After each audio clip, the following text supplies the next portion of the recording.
Bonjour à tous et bienvenue à la table ronde de l'Université du Québec en Outaouais. Je m'appelle Boris Proulx et je suis journaliste au journal Le Devoir, basé ici à Gatineau, secteur Hall plus précisément. Merci infiniment d'être des nôtres aujourd'hui. On a une table ronde très particulière, très spéciale, très chère à mon cœur. On a deux invités que je vous présente dans un instant, mais j'aimerais juste signaler dès le départ qu'il est possible pour vous de poser vos questions, en fait, à nos invités directement via la page Facebook de l'événement, de la page du direct. Vous pouvez aller dans les commentaires et tout de suite, ou en tout cas à la mesure de la discussion, poser vos questions pour nos invités. Puis ça va me faire plaisir, en fait, de les poser par le truchement de l'équipe qui me les envoie dans la deuxième moitié de la rencontre. Donc, on va pouvoir poser vos questions à nos invités à la fin de la rencontre. Entre-temps, je veux les entendre tous les deux sur leur livre qu'ils ont récemment publié.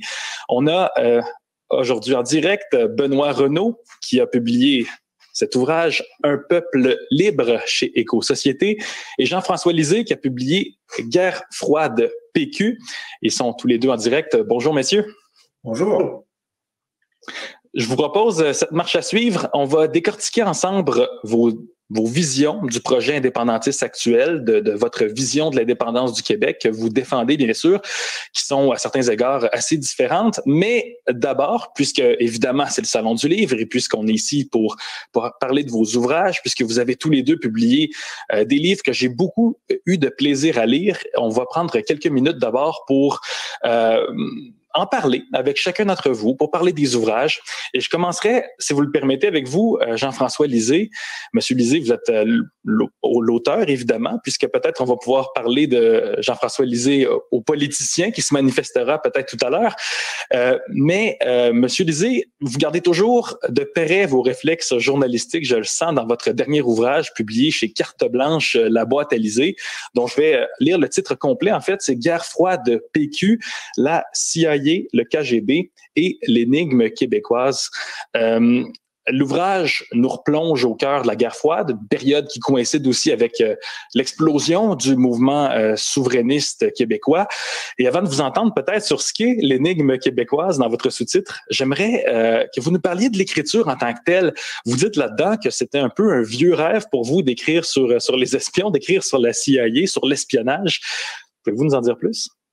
Oui, d'abord, merci de l'invitation. Merci à tous ceux qui nous écoutent. On aimerait ça être en personne, mais ce sera peut-être pour l'an prochain. Oui, moi, c'est une vie d'écriture. Moi, je suis journaliste depuis l'âge de 14 ans. Alors, c'est un réflexe, c'est un muscle qui se développe. Puis, le ressort principal, c'est la curiosité. Évidemment, comme j'étais adolescent dans les années, fin des années 60, début des années 70, c'était la grande période du Chili, de la CIA, de l'Iran, les premiers livres sortaient là-dessus. Donc, j'ai grandi avec cette idée que si on voulait être un bon journaliste, il fallait qu'un jour, on découvre quelque chose sur la CIA.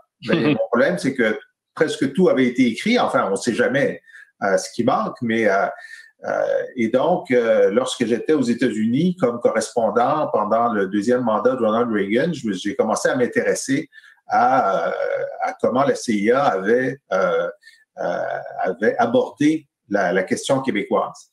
Alors, donc, j'ai fait un certain nombre de choses et depuis que la politique m'a quitté en 2018, c'était dans les journaux, je n'ai pas besoin de vous rappeler comment ça s'est passé, je me suis dit, comment est-ce que je peux continuer à contribuer au débat public en reprenant ma plume? Et je me suis dit, ça me tenterait de raconter l'histoire du Québec moderne, à peu près de 1960 jusqu'en 2000, donc cet arc dramatique, politique de la montée, puis jusqu'en 2000, je pense qu'il y a un cycle politique assez... Et donc, je fais cette série qui s'appelle Jean-François Lisée raconte, dont Guerre froide PQ est le 4e tome. Alors, j'ai commencé par, au début des années 60, deux personnages du siècle, c'est-à-dire John Kennedy et De Gaulle, comment ils ont chacun à leur manière abordé la question québécoise. Alors évidemment, De Gaulle de façon spectaculaire, Kennedy de façon plutôt privée. Ensuite, j'ai écrit sur la crise d'octobre, donc comment la décision politique a été prise de mettre 500 personnes en prison dans une nuit d'octobre 70 à travers les délibérations autour de Robert Bourassa puis de Pierre Trudeau. Là, je fais cette parenthèse sur comment nous étions présents au monde et le monde présent à nous à cause de la guerre froide. Et ensuite, je vais continuer à travers des personnages ou des événements jusqu'à l'an 2000. Alors, dans ce cas-ci, c'est simple. Je veux dire, pour les grandes puissances, le monde entier était son échiquier. Mm-hmm. Et dans le monde entier, chaque problématique locale était vue à travers du prisme de l'opposition Est-Ouest.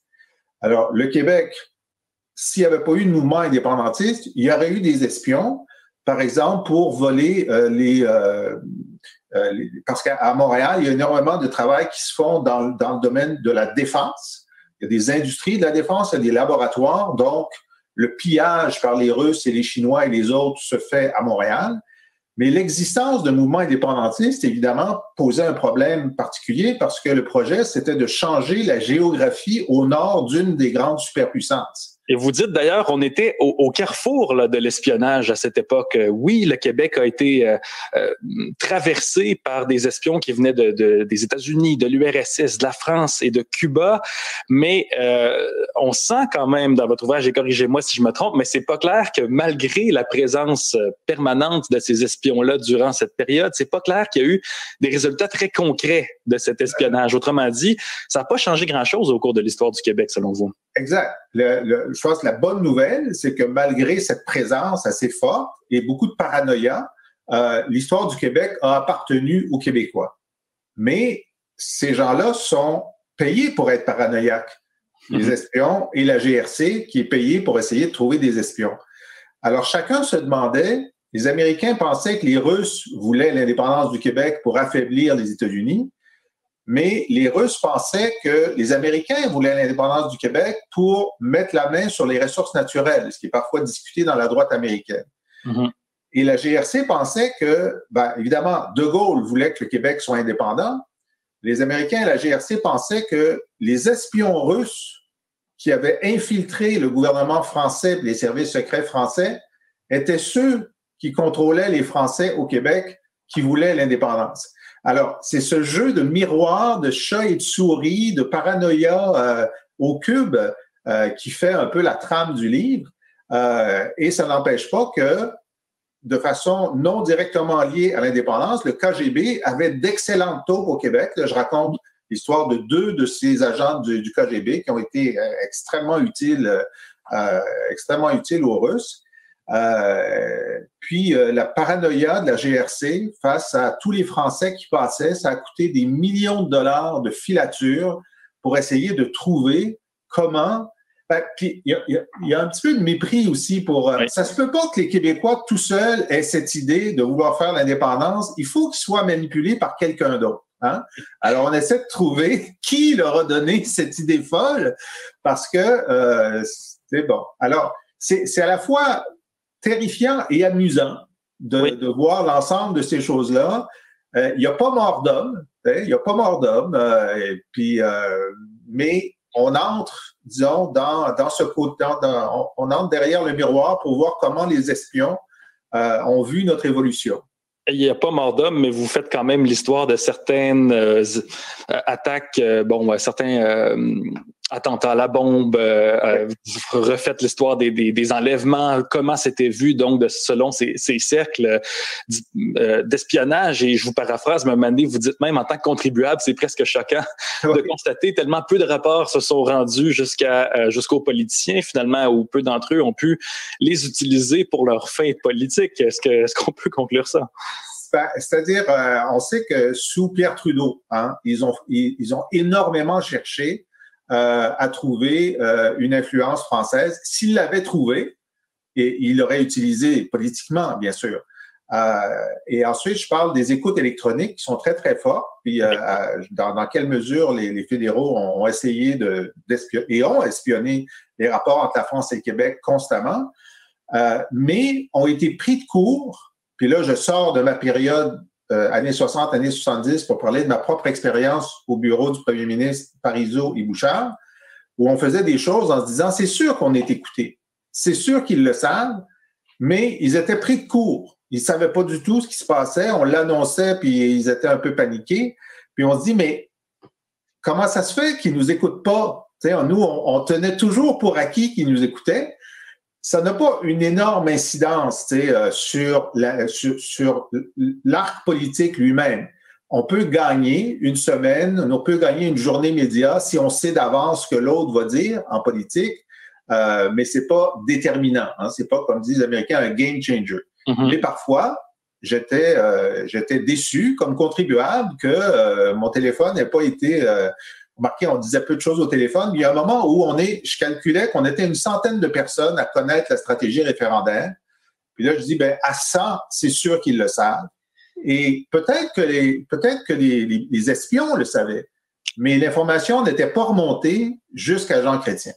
Vous en étiez très conscient, en tout cas, et c'est fascinant de voir comment l'histoire révélée par vos très nombreuses sources, d'ailleurs, d'agences de renseignement au fil des ans, et votre propre histoire, donc, se conjugue à la fin de l'ouvrage. Mais on va quitter un instant le monde des filatures et des micros cachés, si vous le permettez, Jean-François Lisée, et je me tourne virtuellement vers vous, Benoît Renaud.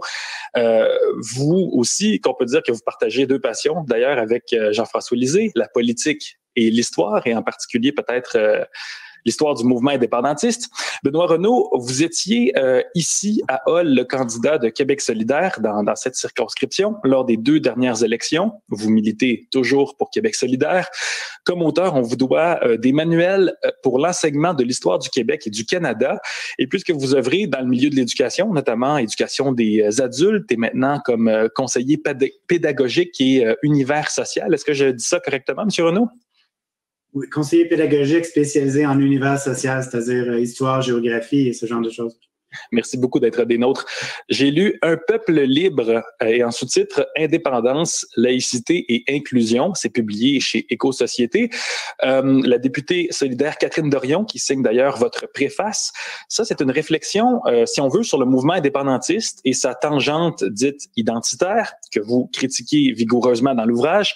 Et dans ce livre-là, vous parlez notamment de Jean-François Lisée. On y reviendra peut-être dans quelques minutes sous forme de... C'est très bref. C'est très bref. C'est très bref, en effet. Il y a à peine un paragraphe, là. J'aimerais peut-être, M. Renaud, vous entendre d'abord sur les racines peut-être historiques de votre pensée, parce que vous rappelez dans l'ouvrage que le Canada, ça a d'abord été construit comme une entreprise colonialiste, extractiviste, raciste envers les peuples autochtones. Nous avons imposé le colonialisme autant qu'il nous a par la suite été imposé. Donc, est-ce que... vaut mieux tout de suite s'y opposer à je dirais, ce colonialisme sous toutes ses formes si on veut construire un pays actuel qui est le Québec? Oui, je dirais que d'un point de vue historique, ce que j'observe, c'est qu'il y a des racines dans notre histoire pour différentes options, pour différentes visions de ce que pourrait être le Québec. Il y a ce que j'appellerais la racine cardinale de Richelieu qui remonte à la Nouvelle-France où on cherche à construire une société homogène. On interdit aux protestants d'aller s'installer en Nouvelle-France. On en fait une société modèle catholique mur à mur et tout ça. Et donc, on a là des racines profondes d'un conservatisme identitaire qu'on pourrait l'appeler. On est plutôt entre soi, puis un peu xénophobe. Et puis bon, évidemment, vu qu'on prend possession d'un territoire qui nous appartenait pas, ben on est dans une logique de colonialisme. Mais on a aussi les racines d'un nationalisme rassembleur, inclusif, ouvert, surtout à partir des patriotes dans les années 1830, où les leaders politiques du Bas-Canada à l'époque mettent de l'avant un projet démocratique qui est aligné sur l'ère du temps. Un peu. Il y avait des révolutions démocratiques, des grands mouvements un peu partout dans le monde à l'époque qui avaient le même genre d'idéaux. Puis, le fait de changer le nom de Parti canadien à Parti patriote, c'était explicitement pour faire du projet d'un Bas-Canada éventuellement indépendant, un projet qui appartenait pas uniquement à ceux qu'on appelait les Canadiens à l'époque, c'est-à-dire les descendants des colons de la Nouvelle-France. Donc, puis bon, si on va plus loin, évidemment, si on regarde le gouvernement de René Lévesque dans la fin des années 70, début 80, on a un projet nationalisme civique, hein, et on invente ce qu'on a appelé l'interculturalisme, c'est-à-dire l'idée que on inclut toutes les minorités dans le projet national, mais dans un dialogue. On essaie d'éviter la ghettoisation. On veut que les gens se parlent et s'influencent réciproquement. Donc, l'idée d'un projet interculturel. Puis, la loi 101 est une bonne incarnation de ça, c'est-à-dire qu'on ouvre les portes de ce qu'on pourrait appeler nos écoles. On ouvre les portes des écoles qui étaient encore catholiques pour ce qui est des commissions scolaires à ce moment-là, aux enfants de partout, aux gens de toutes origines. Et donc, autant de preuves, selon vous, de l'existence de cette branche historique qu'on peut dire républicaine ou en tout cas anti-capitaliste du mouvement souverainiste. Et vous faites un peu la genèse là-dedans, donc, d'un mouvement souverainiste qui a, pour ainsi dire, changé d'idée là, sur certains thèmes. J'ai en tête l'ALENA, la question de l'armée, du capitalisme, peut-être du Québec Inc., par exemple. Est-ce qu'on a perdu peut-être la destination dans le mouvement souverainiste, selon vous? Oui, l'impression que j'ai, c'est qu'on fait face présentement à une impasse stratégique. Je pense qu'on peut difficilement s'opposer à ce diagnostic-là. C'est assez clair qu'on est dans une impasse stratégique. Puis, j'essaie de poser la question de la stratégie du mouvement indépendantiste par un angle différent. Parce que l'angle habituel, c'est l'idée que l'indépendance, c'est ni à gauche ni à droite, que c'est, disons... Comme le disait Pierre Falardeau. Mais ni chaud ni froid, que à la limite, on pourrait dire que c'est ni sexiste, ni féministe, que c'est ni progressiste, ni conservateur, et ainsi de suite. Ce que je mets de l'avant, c'est que cette idée-là est peut-être correcte comme en tant qu'abstraction, mais dans la pratique, ça ne fonctionne pas parce que j'identifie, entre autres, 5 catégories de valorisation de l'idée d'indépendance. Mm-hmm. Je mets de cette façon-là. Plutôt que la dichotomie habituelle des fédéralistes d'un côté, des souverainistes de l'autre, je pense que dans la population aujourd'hui, j'identifie 5 grands groupes. Évidemment, aux 2 extrêmes, on a les gens qui sont pour l'indépendance, peu importe ce qui se passe. On a aussi des gens qui sont contre l'indépendance, peu importe ce qui se passe. Mais ces 2 groupes-là sont 2 minorités. Puis entre ça, il y a 3 autres catégories que j'identifie. Une que j'appelle les convaincus. Mm-hmm. Les gens qui considèrent que l'indépendance est une bonne chose en soi, mais parmi d'autres. Ce n'est pas nécessairement la valeur suprême, mais que l'indépendance est quelque chose de positif qui devrait se marier avec d'autres valeurs également importantes. Une gradation de scepticisme, si on veut, pour le projet. C'est ça. La catégorie centrale, c'est les sceptiques, c'est les gens pour qui l'indépendance, c'est ni bon ni mauvais en soi. Hein? Et donc, ils peuvent se rallier au projet indépendantiste seulement si on lui donne un contenu autre que simplement de changer le statut politique du Québec. Mm-hmm. Puis, il y a toute une catégorie de personnes réticentes que je dirais que c'est des gens qui ont un préjugé favorable à l'unité canadienne, mais qui sont ouverts à une discussion avec les indépendantistes, sont ouverts à un dialogue avec les indépendantistes, justement, parce que si l'indépendance permettait d'améliorer certaines choses, de changer certaines choses qu'on veut changer, peut-être que ça vaudrait la peine. Et au niveau stratégique, dites-vous, c'est possible de peut-être convaincre à l'aide de valeurs, à l'aide d'arguments, les gens qui sont peut-être dans une catégorie inférieure à la nôtre sur l'échelle du scepticisme, si j'ai bien compris, pour le projet indépendantiste. Oui. Alors, l'idée est assez simple. C'est peut-être même un peu d'une simplicité mathématique, mais c'est que si le projet s'adresse seulement aux personnes qui sont inconditionnelles ou convaincues, on prêche pour la paroisse, si on essaie de convertir les gens déjà convertis, on ne peut pas gagner. Il faut absolument que le projet ait un contenu qui va aller rejoindre des gens qui sont plutôt sceptiques ou même des personnes réticentes pour les rallier à ce projet-là. Et pour moi, deux des éléments qu'on doit inclure dans ce projet-là, pour des raisons à la fois éthiques, stratégiques et identitaires, c'est le rejet du colonialisme et du racisme. Ouais. Parce que et vous faites d'ailleurs les définitions dans ce livre-là, des définitions très fournies, je pourrais dire, de laïcité, d'islamophobie aussi. Donc, bon, c'est clair, vous êtes un auteur engagé. Pour vous, le racisme systémique, il existe et le nier, donc, nous éloigne de l'objectif de faire du Québec un pays. En terminant en quelques secondes, est-ce que pour vous, est-ce que vous avez peur qu'on devienne les méchants de l'histoire, là, finalement, si le Québec ne devient pas aussi inclusif que vous le souhaiteriez? Ben, j'essaie de ne pas embarquer dans des prédictions, mais je dirais qu'en ce moment, ça ne va pas bien. Ça se peut très bien que les débats déchirants qu'on a eus, entre autres autour du projet de loi 60 à l'époque, en 2013, M. Lisée s'en souviendra, ces débats-là ont été très durs et je pense qu'il y a beaucoup de personnes qui sont devenues sceptiques ou réticentes et qui étaient peut-être sympathiques au projet avant. Je pense qu'il n'y a pas une seule personne qui est devenue indépendantiste grâce à la Charte des valeurs québécoises ou à ce genre de politique-là. Je pense que les dommages qui ont été causés par cet épisode-là sont profonds, mais est-ce que c'est irréparable? Ben ça, c'est une question à laquelle on doit répondre en pratique. C'est-à-dire, pour moi, puis j'ai écrit ce livre-là parce que je pense que ça vaut encore la peine d'essayer. Vous y croyez, là. Oui, vous croyez qu'on peut réaligner le bateau. Puis à quel point est-ce que je suis optimiste? Ça, c'est une autre question, mais je pense que éthiquement, on a un devoir d'essayer parce que si on n'essaye pas, ben il n'y a plus de politique, hein? Il faut mettre nos idées de l'avant puis essayer de rallier les gens autour d'un projet rassembleur.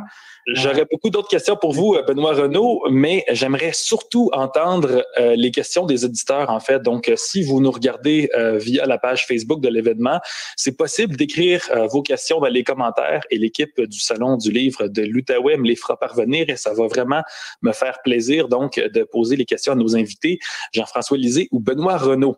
Donc, j'aimerais aussi entendre Monsieur Lisée pour la suite, non pas pour faire le débat, refaire encore un débat Québec solidaire, Parti québécois cet après-midi, parce que je me doute qu'en tant que politicien, en tant qu'ex-politicien, vous avez encore la soif du débat en vous deux. Mais j'aimerais diriger peut-être un échange respectueux sur vos visions de l'histoire du mouvement souverainiste. C'est une passion que je sens chez vous.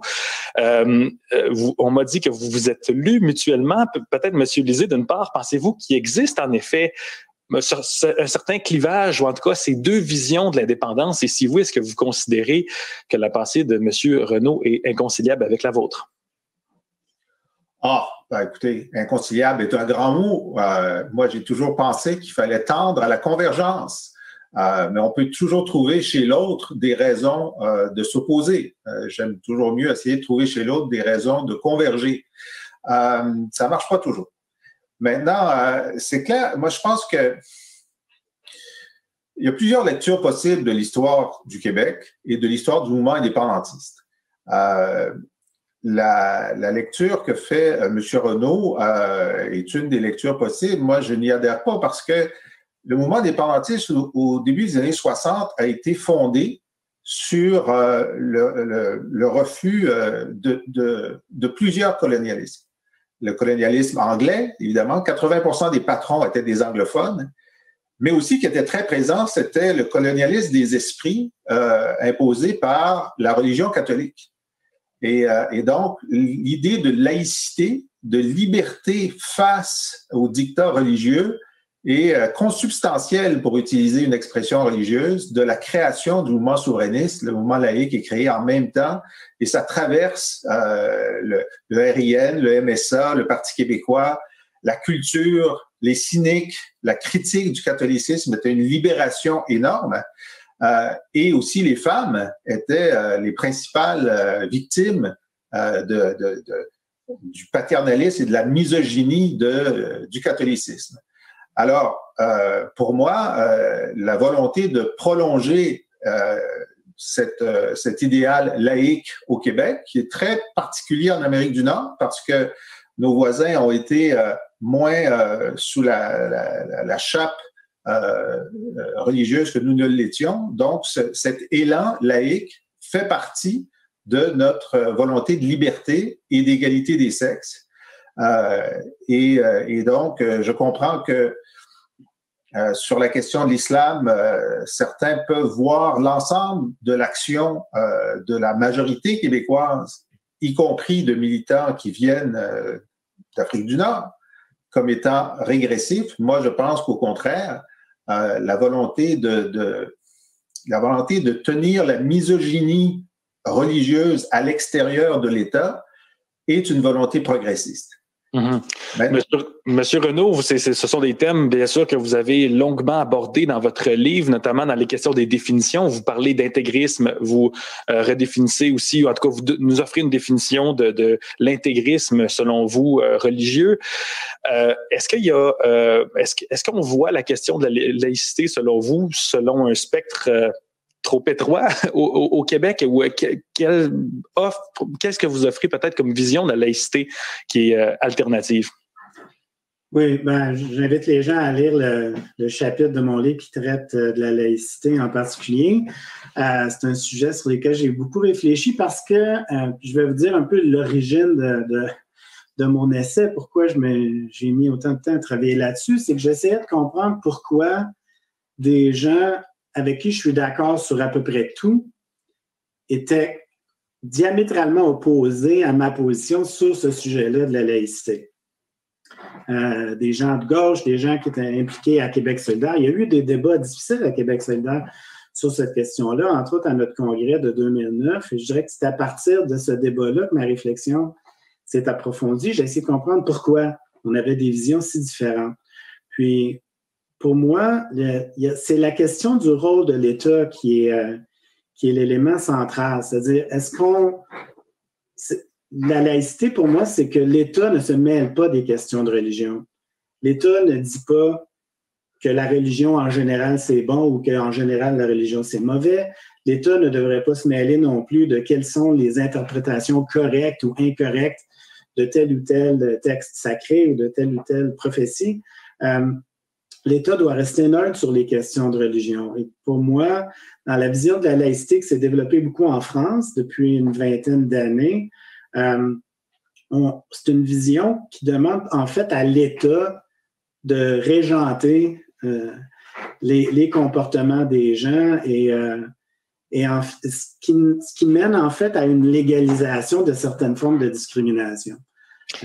Pour moi, il y a un problème à ce niveau-là et c'est ce qui nous a mené éventuellement à ce qu'on appelle la loi 21 qui a été adoptée à l'Assemblée nationale en juin 2019 où explicitement deux des 4 partis à l'Assemblée nationale ont adopté une loi dont plusieurs articles soulignent à grands traits « Nous allons légaliser une forme de discrimination et donc nous devons soustraire cette loi-là à notre propre charte qui avait été adoptée à l'unanimité par la même Assemblée nationale en 1976, si ma mémoire est bonne. Donc, pour moi, il n'y a pas d'excuse pour légaliser une forme de discrimination. Puis, on peut pas... l'État ne peut pas juger de la signification d'un symbole religieux. C'est pas le rôle de l'État de faire ça. C'est un débat pour la société civile. Dans la société civile, on peut débattre à tort et à travers sur qu'est-ce qu'on devrait manger, comment on devrait s'habiller. Je vois que M.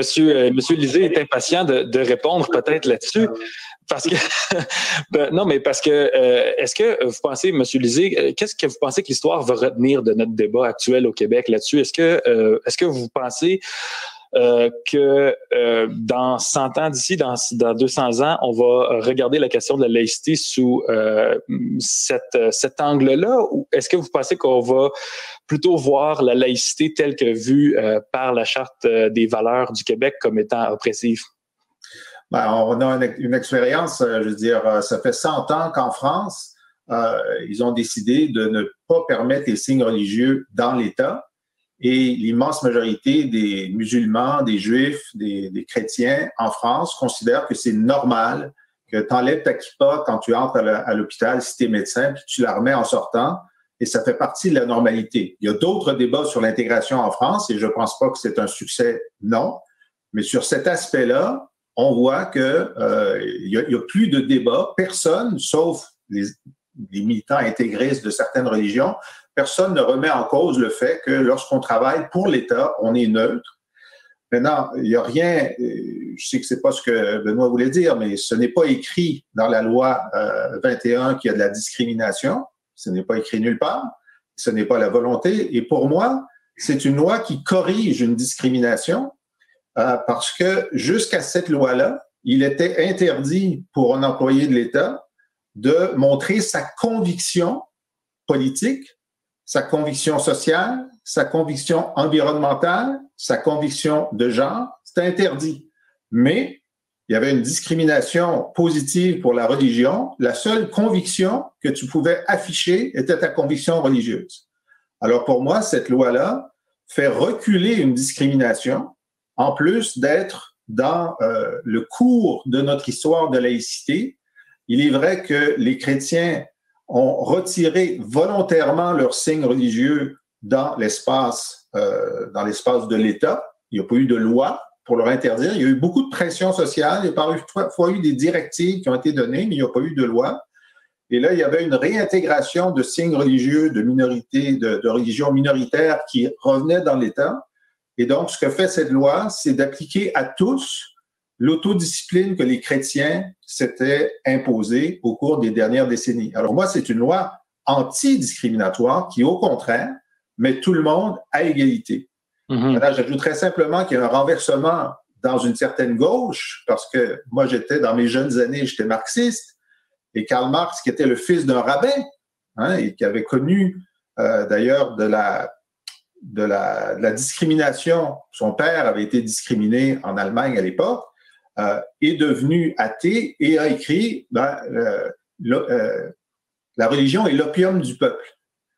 Et là, on a un renversement où le parti le plus à gauche au Québec est le défenseur de l'expression de l'affichage religieux, alors qu'un de leurs pères spirituels, Marx, serait très surpris de ces positions-là. C'est un paradoxe que j'aime souligner. Monsieur Renaud rappelle quand même que dans le contexte historique, l'opium était plutôt comme un médicament ou c'est plutôt comme se dire la religion et ce qu'on utilisait pour pallier à nos maux de la société. Je crois que je vous paraphrase.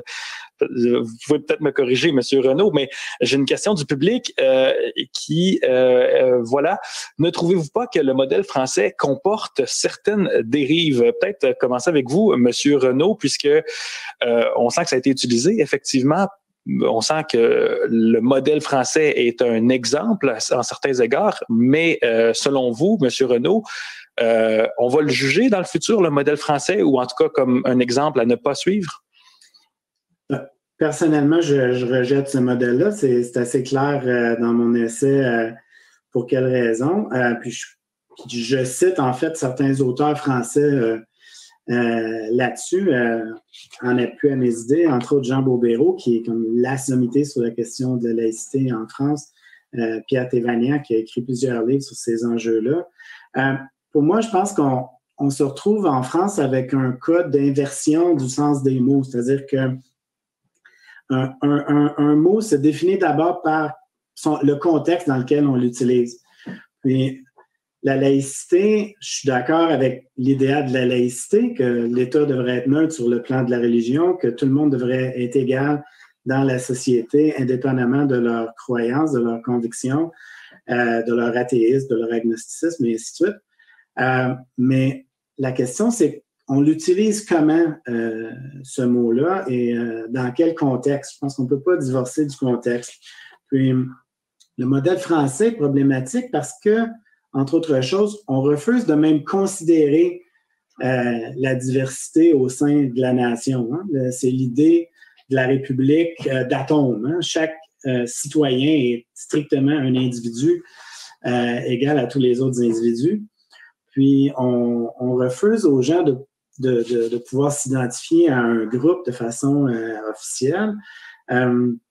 Puis, on refuse même de maintenir des statistiques sur comment les personnes de différentes origines, de différentes couleurs, de différentes cultures sont plus ou moins bien situées dans la société française. Donc, on a énormément de discrimination systémique dans cette société-là, mais au sommet de tout ça, on a un appareil d'État qui refuse de même parler du problème. Et je pense que c'est pas un bon modèle. La France est une puissance coloniale également, donc dans votre optique d'être anticolonial ou anticolonialiste, anticapitaliste, même dans la vision de la souveraineté du Québec, est-ce qu'il n'y a pas un camp à choisir finalement? Est-ce que je résume bien vos propos? Oui, je pense qu'il faut d'abord choisir notre camp. C'est sûr, c'est l'essentiel de la politique, de choisir de quel côté on se trouve. Puis, pour moi, l'islamophobie est un problème majeur. L'islamophobie est un très gros problème dans la société actuelle qui a été exacerbé par toute l'agitation médiatique, politique autour des attentats du 11 septembre 2001. Bon, ça fait plus que 20 ans maintenant. Les jeunes ne s'en souviennent pas. C'est quand même assez frappant. Mais depuis une vingtaine d'années, l'islamophobie est partout et prend toutes sortes de formes et se faufile à travers toutes sortes de discussions. Depuis le 11 septembre, hein, ça fait une grande différence. Depuis le 11 septembre, mais c'est un phénomène qui a des racines beaucoup plus profondes dans le colonialisme, justement. Je laisserai peut-être Monsieur Lisée, que vous, Monsieur Lisée, vous avez vécu ces discussions-là au sein d'un cabinet, vous avez vécu l'exercice du pouvoir.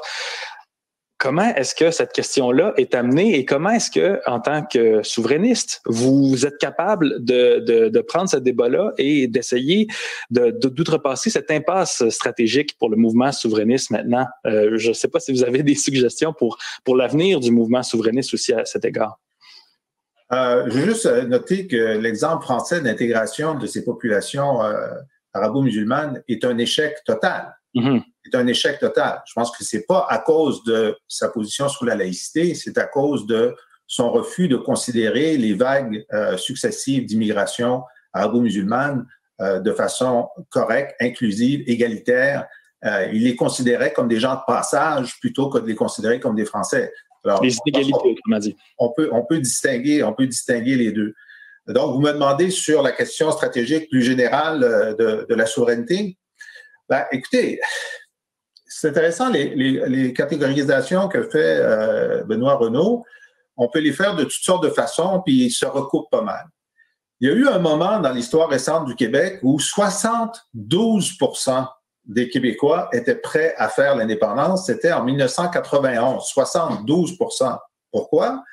Parce qu'ils venaient d'avoir un choc historique majeur qui avait concentré leur attention sur cet enjeu-là, c'est-à-dire que le Canada anglais venait de refuser de reconnaître l'existence du Québec, pas comme peuple ou nation, pas comme statut particulier, mais simplement comme société distincte. Alors, c'est quand on avait demandé le moins possible, on avait rasé le tapis en disant faites juste dire qu'on est distinct, puis on dit non.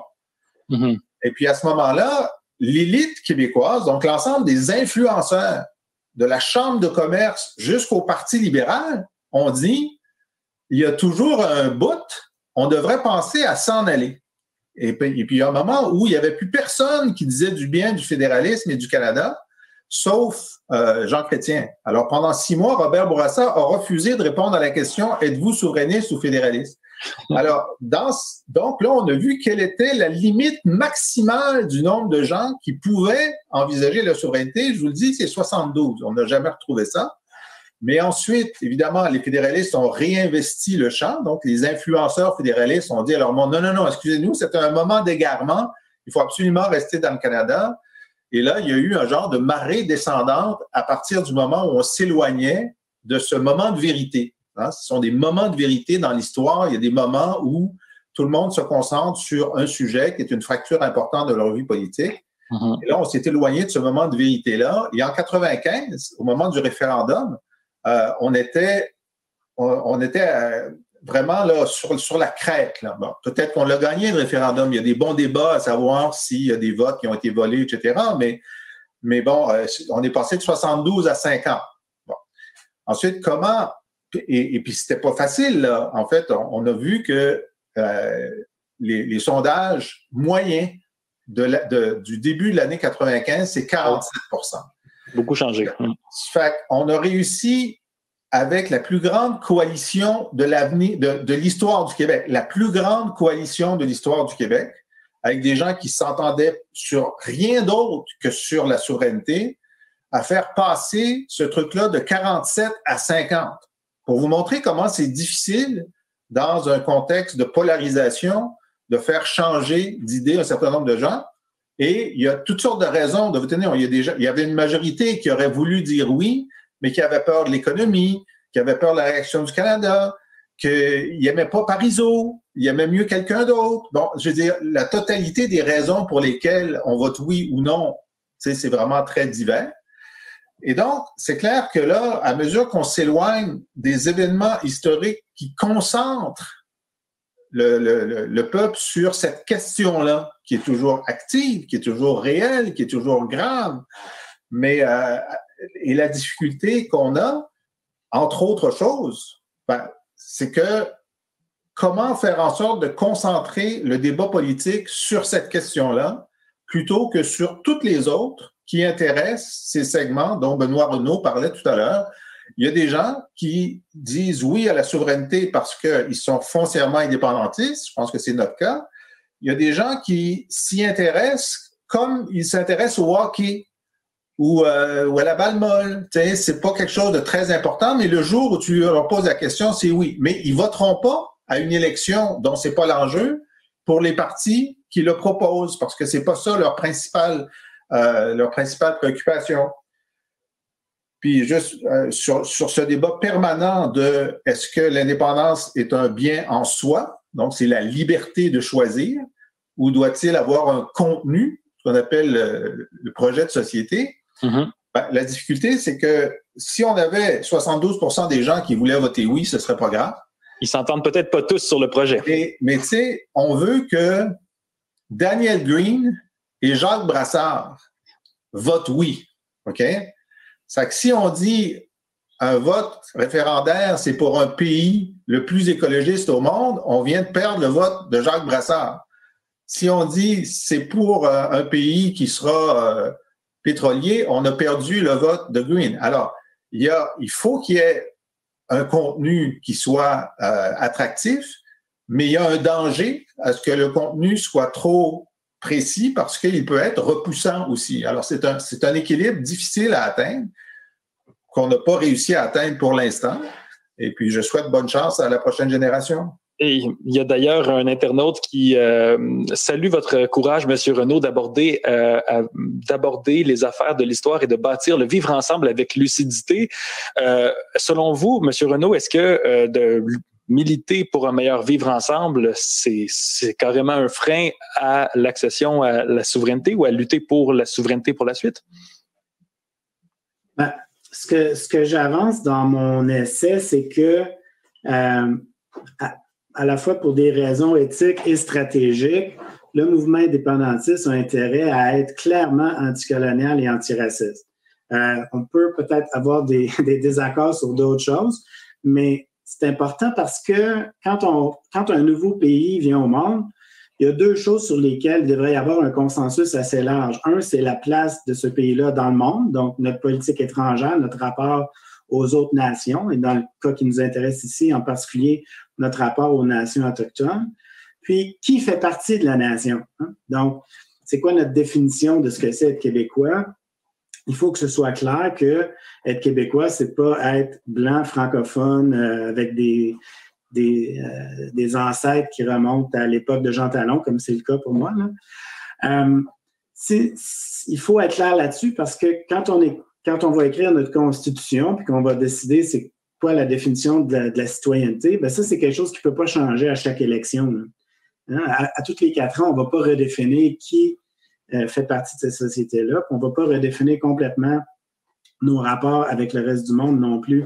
Je pense que M. Lisée serait d'accord avec le fait que la politique étrangère, c'est souvent quelque chose qui est très constant et qui traverse les différentes administrations, les différents gouvernements, avec des nuances quand même assez mineures.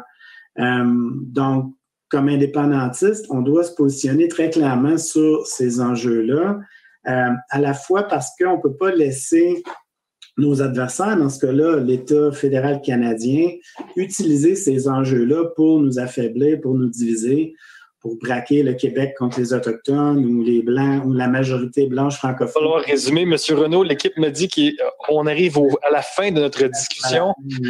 Mais on a senti en tout cas que le mot de la fin de M. Lisée, c'était bonne chance pour la nouvelle génération d'indépendantistes. Et je sens aussi que vous partagez en fait cet appel en tout cas à ce qu'il y ait un certain renouveau, une certaine union dans la pensée donc des indépendantistes pour arriver finalement à ce qu'il y ait un jour peut-être les deux factions, les deux morceaux réconciliés ensemble. En tout cas, pour la survie de cette idée indépendantiste et l'accession à ce projet.